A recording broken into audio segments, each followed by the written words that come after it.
আমাদের যুব সমাজ, ছেলে মেয়ে, তাদের পুরাটা চোখ তারা মোবাইলকে দিয়ে দিছে।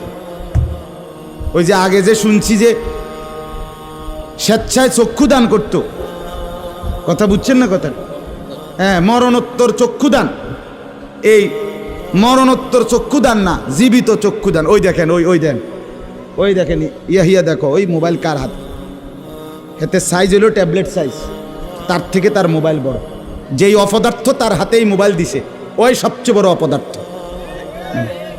ওইটা একেবারেই অপদার্থ। সে যদি ভাই হয় তো ভাই অপদার্থ, বাপ যদি হয় ওইটা অপদার্থ বাপ। এই সন্তান নষ্ট করার সবচেয়ে বড় দায়ী আপন গার্জিয়ান। মা বেডি 2 বছরের বাচ্চাটারে বড় মোবাইলটা দিয়ে দিছে, তুই টিপ এটা, তুই তাবু ডিস্টার্ব করিস না, আমি সাইজ দিয়ে আছি ড্রেসিং টেবিলে, এবুডি পাউডার ডলে, হেতে মোবাইল টিপ।